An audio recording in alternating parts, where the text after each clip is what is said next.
Gente, agora eu falo de uma novidade para você que se preocupa com a sua saúde e da sua família. Chegou a Pará de Minas o Laborbras, o laboratório que é conceituado em nossa região. São mais de 40 anos cuidando da saúde das pessoas. O Laborbras Pará de Minas tem convênio com dezenas de empresas, entidades e também planos de saúde. Laborbras fica na rua Ricardo Braga, 120, sala 2, bem ao lado do Sindicato Rural. Cuide da sua saúde, cuide com Laborbras. Nos últimos dias, casos de violência contra as escolas vêm ocorrendo em todo o Brasil e o assunto tem causado espanto pelo modo em que os atos têm sido cometidos. Diante disso, fomos em uma escola de Pará de Minas e também conversamos com uma psicóloga e eletróloga para saber quais medidas estão sendo tomadas e como esse cenário de violência tem impactado o aprendizado dos mais jovens.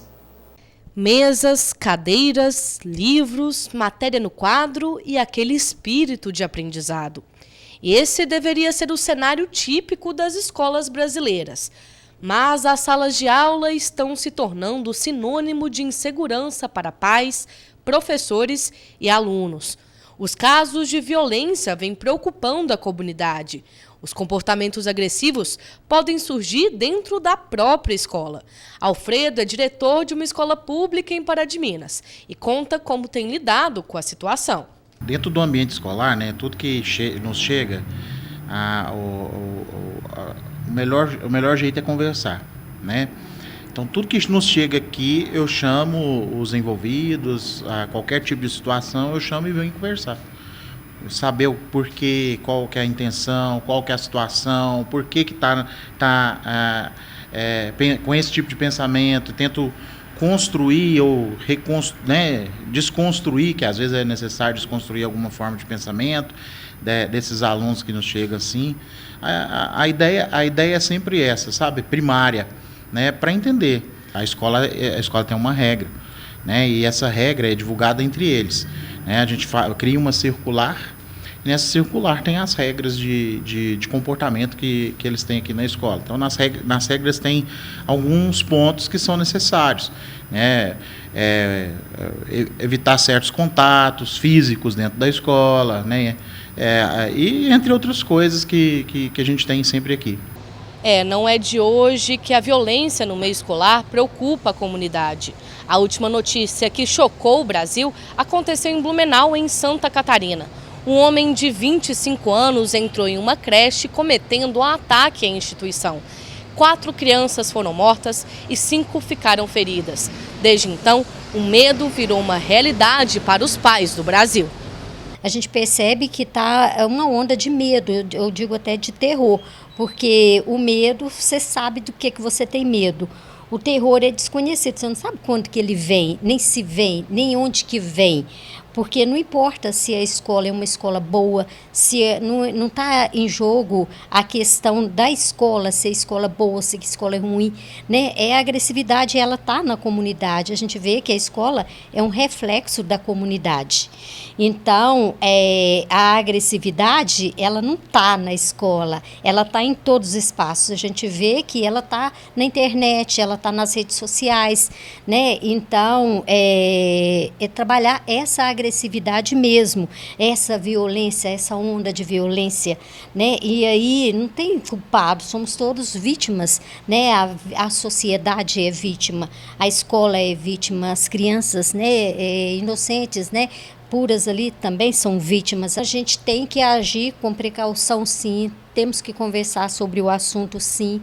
Temos que ver os sinais, O que é que está por trás de tudo isso, É um tema bem amplo, bem abrangente e de várias áreas, não é? Então, é um momento de se conversar, de falar sobre isso, de conversar sobre isso, E de estar atentos mesmo. Mas o medo impede até da gente ter uma clareza. Em situações de violência extrema, surgem questionamentos do que pode ter motivado o autor a cometer tais atos. Para a psicóloga, os sinais de comportamentos agressivos podem ser observados dentro de casa pelos pais e responsáveis. Ver o que é que está por trás, A gente precisa trabalhar a saúde mental, com as crianças. Você percebe que é muito grave isso quando a gente caminha para o lado da saúde mental nas crianças, nos familiares, nos professores. Os pais eles precisam estar atentos a seus filhos, não é? Então, qualquer comportamento aí de isolamento, eles ficam isolados, eles ficam mais tristes, eles ficam mais violentos, têm dificuldades para dormir, não é? E passa também até para o psicossomático, o que o adolescente aí não consegue resolver, né? Um exemplo, um adolescente que está sofrendo bullying, tanto é vítima ele que está sofrendo, quanto a pessoa que está praticando, porque a grande maioria, se não 100% das pessoas que praticam o bullying, elas sofrem também, ou já sofreram, né? Então, você percebe que é vítima fazendo vítima o tempo todo, né? Então, os pais vão observar, a criança está mais triste, mais depressiva, está com medo de sair sozinho. Os recentes discursos agressivos e de ódio podem influenciar diretamente na formação das crianças e adolescentes, é o que afirma a especialista.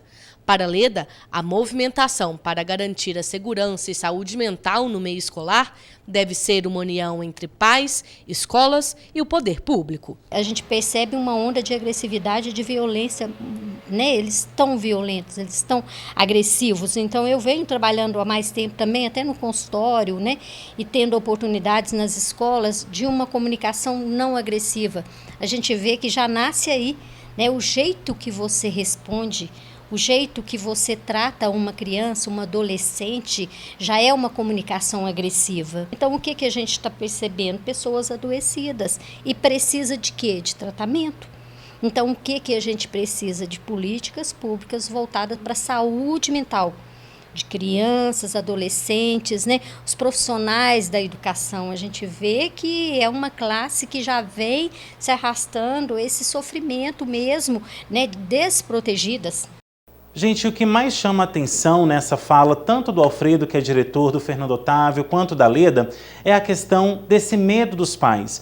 O medo dos pais hoje está muito entrelaçado também a não saber quem são os filhos. Então, essa mensagem é muito importante que a gente dê aqui, tanto na televisão, quanto no rádio, na internet, saber filtrar também as informações. Hoje, por exemplo, nós vimos aí um grupo de WhatsApp sendo criado aqui em Pará de Minas e muita gente informando coisas que não tinham nada a ver, né? Um medo sendo colocado ali na população como um todo. Na verdade, gente, o que está precisando é o seguinte: dentro de casa hoje não tem diálogo, não tem conversa, não tem nenhum contato pessoal. Às vezes você está jantando ou então tomando café, seu filho está lá no quarto com porta fechada, você está num cômodo, sua esposa está em outro, enfim, a família totalmente desunida. O que está faltando, na verdade, é você saber quando o filho chegar se correu tudo bem na escola, se ele está sendo vítima de bullying, que é um dos principais fatores que hoje tem feito a violência nas escolas aumentarem. Hoje, para vocês terem uma noção, os jovens estão conversando, fazendo bullying um com os outros, como se nada tivesse acontecendo, como se aquilo não fosse crime, por exemplo.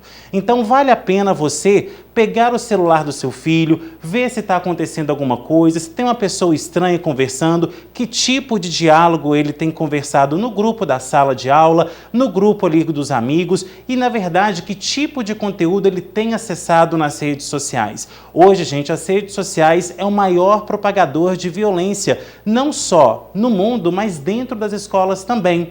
Eu conheço casos de pessoas que às vezes frequentam psicólogos, vão ali, né, tem todo aquele trabalho psicoativo junto com a família, com um psicólogo, rede de saúde, e que quando chega na escola tudo cai por água abaixo. Por quê? Porque não tem esse acompanhamento contínuo, não tem esse diálogo. Gente, enquanto nós continuarmos não dialogando com os jovens dessa geração, é disso aí para pior. Então, agora a gente vai falar que tem uma outra questão que envolve isso, a questão da segurança.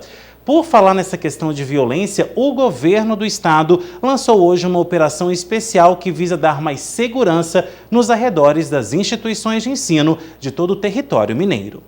Assim como em diferentes regiões do país, Minas Gerais tem se apressado para garantir a segurança de alunos e profissionais dentro das escolas públicas e privadas do estado.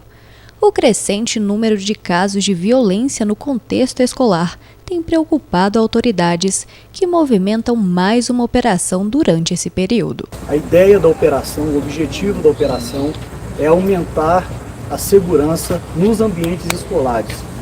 Com qual tipo de intervenção? Todo educandário de Minas Gerais receberá uma visita de policiais militares com o objetivo de levar dicas de segurança, conscientização a respeito de comportamentos que podem ser adotados ali pelos integrantes da comunidade escolar, que vão favorecer a autoproteção desse ambiente. Além disso, a Polícia Militar vai fomentar as redes de proteção, uma expertise da Polícia Militar de anos, de mobilização social aí por meio de redes de proteção, que consiste basicamente em conectar essas pessoas, por meio inclusive de plataformas digitais, grupos de WhatsApp, para que qualquer informação relevante relacionada à proteção da escola circule de forma ágil e chegue para a Polícia Militar aí o mais rápido possível e a gente consiga fazer as intervenções que forem necessárias. É importante a gente citar aqui um dado importante de investimento no serviço da patrulha escolar, que é um serviço do nosso portfólio, que receberá em 2023, já está recebendo a partir de agora, novas 127 viaturas. No ano passado tivemos 47 novas viaturas também direcionadas ao patrulhamento nas escolas, o que totaliza em mais de 170 novas viaturas direcionadas para os ambientes escolares, sendo 83 viaturas de patrulha escolar, ou seja, o militar que tem como missão percorrer um cartão-programa, que é um cronograma de visita nas escolas, exatamente para conversar com diretores, com pais, participar de reuniões escolares, alimentando aí essa rede o tempo inteiro com informações úteis para a segurança desses ambientes. Outras 26 viaturas para o PROED, que é o nosso Programa Educacional de Resistência às Drogas, que significa um policial militar dentro da sala de aula de crianças e adolescentes, aproximando esse público da nossa instituição, além de levar aí dicas também de autoproteção e de resistência às drogas. Atuando de forma preventiva, o objetivo da operação é proteger o ambiente escolar em todas as regiões do estado, contando com a colaboração da comunidade junto ao trabalho desenvolvido pelos militares. Esse ponto de encontro aqui hoje na academia, ele é simbólico, na verdade está acontecendo em toda Minas Gerais, todos os municípios estão com essa operação desencadeada a partir de hoje, exatamente para que a gente aumente a sensação de segurança das famílias, tranquilize os estudantes que estão inseguros em relação ao que agendou nacionalmente, para dizer a todos que em Minas Gerais estamos antecipando qualquer situação e atuando de forma preventiva, fortalecendo as redes de proteção, como eu já sinalizei, inclusive contando com o apoio de todos, em não circularem e não acreditarem em qualquer conteúdo que passa aí pela internet. A gente acompanhou alguns deles, gerando sensação de insegurança na comunidade escolar, e o nosso serviço de inteligência atuando dentro de cada um que chega e confirmando aí que na verdade tratam-se de fake news. Então é muito importante essa crítica, essa maturidade, essa serenidade em consumir esses tipos de conteúdo que não condizem com a realidade aqui em Minas Gerais, né? Nós estamos hoje com todo o efetivo dos serviços direcionados à comunidade escolar, num incremento de policiais militares, ou seja, policiais militares que atuam na atividade meio, na administração, estão engrossando esse caldo aí nas escolas, exatamente para tranquilizar a todos. E não tenham dúvidas que estamos tratando a segurança escolar como se em cada uma delas tivesse um filho nosso, alguma pessoa, algum parente nosso.